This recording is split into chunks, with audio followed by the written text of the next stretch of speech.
Hello friends, welcome on this platform. Les amis, chaque jour ici, je vous parle de la Bible, je vous parle de ce livre qui est quelque chose de très dangereux, un livre tellement incohérent, qui dit quelque chose et le contraire de l'autre côté, un livre qui a exprimé clairement les pensées des Occidentaux, qui nous considèrent toujours comme les esclaves jusqu'à aujourd'hui. Un livre que Constantin a écrit, et les autres ont pris, et tout le monde parle de ça aujourd'hui, et on pense que c'est avec ça qu'on va libérer l'Afrique, qu'on va se libérer avec. C'est-à-dire on se trompe royalement. Quel est ce que la Bible dit à ce qui concerne l'esclavage, les amis? Parlons de l'esclavage. La Bible dit quoi concrètement sur l'esclavage? Vous allez comprendre que les Africains, les enfants d'Afrique devraient faire très attention à eux. J'ai noté quelques livres.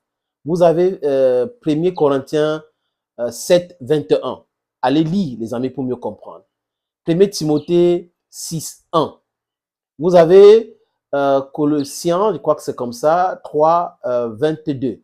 Vous avez 1 Timothée 2, 22. Voilà, de quoi? Non, 18. Allez lire, je vais prendre encore, je dis que j'ai noté. 1 Corinthiens 7, 22, 1 Timothée 6, 1, Colossiens 3, 22, voilà, 1 Pierre 2, 18. Lisez ces différents passages bibliques pour mieux comprendre ce que la Bible dit sur les esclaves. Nous devrons accepter notre sort en tant que peuple marginalisé, en tant que peuple opprimé, en tant qu'esclave. Travailler bien avec les maîtres. Respectez tout cela parce qu'on aura une vie meilleure après la mort. Aïe, aïe. Et les gens ont ça en main. Ils sont en train d'accepter tout cela. Nous sommes le berceau de l'humanité. Nous sommes le début de toute science, toute innovation. C'est l'Afrique. Tous les peuples du monde, les scientifiques, les grands biologistes, les microbiologistes vont vous dire, vient de Noirs.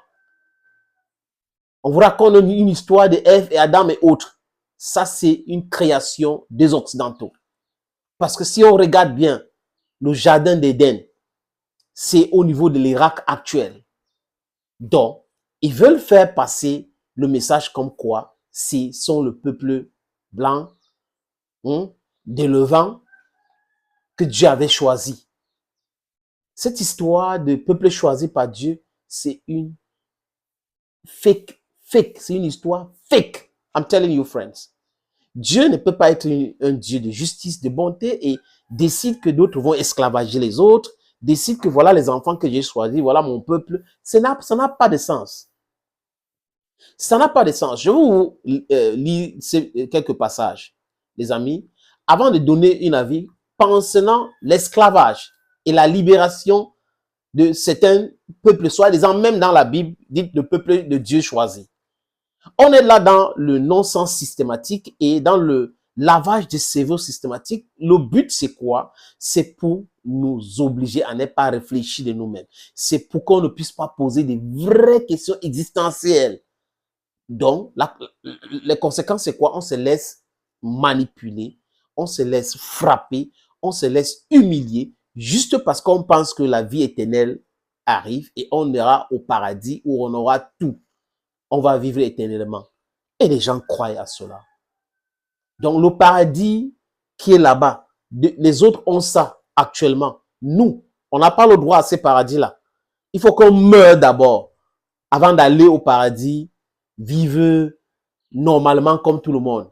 Non, non, non. Il n'y a rien comme ça. Ça, c'est la création humaine. Et ce sont des Caucasiennes qui ont créé toutes ces choses-là, de toutes pièces, avec les églises. Regardez même comment ils fonctionnent. L'église ou le christianisme vient de Levant. Vous allez à Rome. Le christianisme, c'est une institution politique. Vous avez le Vatican, qui est un pays. En Allemagne, vous avez les luthériens, the left Roman Catholics. Vous avez les protestants, l'anglican, ou en Angleterre ou au Royaume-Uni. Les protestants encore aux États-Unis. Les témoins de Jéhovah et j'en passe. En Inde, il y a le hindouisme. Ils ont refusé le christianisme. En Chine, bouddhisme. Au Japon, shintoïsme. Au Moyen-Orient, l'islam. Et en Afrique, c'est tout ça là. Même Israël, ce n'est pas le christianisme. They are practicing Judaism. Et nous, on est foutu là. Donc, c'est un melting pot de tout. Comment est-ce qu'on n'est pas... On est perdu. On n'a pas une identité. On n'a pas une identité spirituelle. Et c'est un problème. Nous devons tous combattre tous ces mensonges-là pour aller vers l'identité spirituelle africaine qui existait avant que les maîtres d'esclaves n'arrivent chez nous. Avant que les colonisateurs n'arrivent chez nous, les amis. Écoutez, je vous propose 1 Timothée 6, 1. 1 Timothée 6, 1. Voilà, je vous propose cela. Voilà, les amis. Ça dit quoi?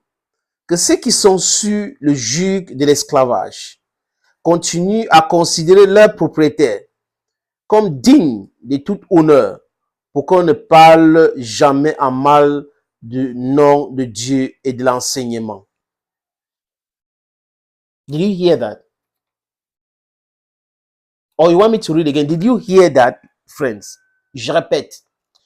Que ceux qui sont sur le joug de l'esclavage, le peuple africain, écoutez bien, on a subi tout cela. Esclavage, et jusqu'à présent, le néocolonialisme et l'impérialisme, c'est une autre forme de l'esclavage. Continuent à considérer leurs propriétaires comme dignes de tout honneur pour qu'on ne parle jamais en mal du nom de Dieu et à l'enseignement. Il peut continuer en 2. Hein.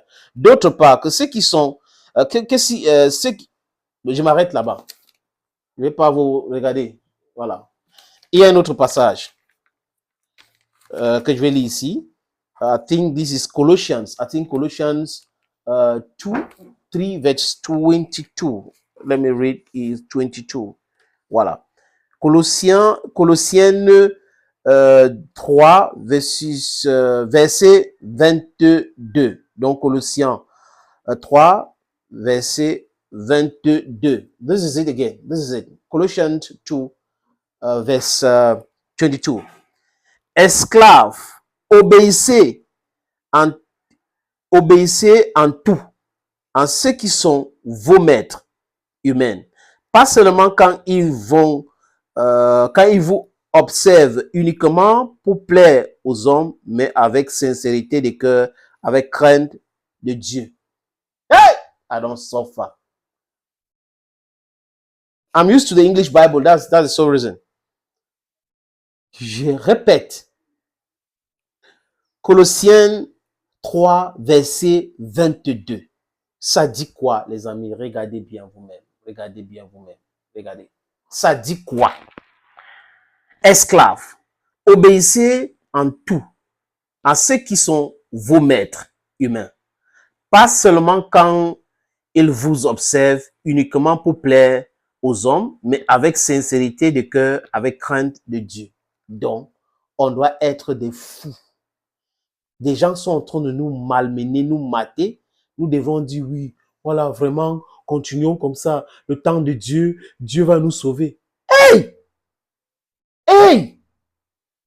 C'est pas possible. Donc, vous voyez que l'esclavage, ça c'est le Nouveau Testament. Hein? Parce qu'on n'allait pas dire Ancien Testament, c'est le Nouveau Testament. Donc, après l'arrivée du Sauveur,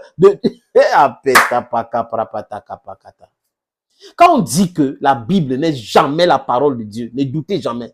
Quand vous écoutez les choses comme ça, comprenez que ce sont des Caucasiens qui ont écrit la Bible juste pour nous maintenir dans le... C'est pour cette raison que les Chinois ont refusé la Bible, le christianisme. C'est pour cette raison que les Japonais ont refusé le christianisme. C'est pour cette raison que les Indiens ont refusé le christianisme, les amis. La religion, c'est un élément qui divise le monde plutôt. On divise le monde. nous sommes des chrétiens, c'est nous, vraiment, c'est notre Dieu, c'est notre Jésus, nous sommes des musulmans, c'est Mohamed, c'est Moussa, c'est ceci. Non. Donc, on reste esclave et on se réjouit là-dedans, on travaille. Même quand nos maîtres ne sont pas là, on doit obéir. Ils sont en train de nous piller. Oh oui, Dieu merci. On travaille pour eux. Oui, on veut voyager, on refuse des visas. Oui, Dieu merci. Que cela cesse. Les enfants d'Afrique d'aujourd'hui vont jamais accepter cela. Et si les soi-disant pasteurs ou les hommes de Dieu ne comprennent pas des Africains, qu'il faut commencer à prêcher la réalité africaine dans vos églises seront vidées. Les jeunes vont partir de vos églises parce que ça, vous êtes en train de prêcher l'esclavage. Vous êtes en train de demander aux jeunes Africains de croire que la solution de tous leurs problèmes viendra quelque part de quelqu'un d'invisible. Qu'ils vont mourir avant de connaître le bonheur. Vous prêchez ce non-sens-là et vous pensez que ça passe?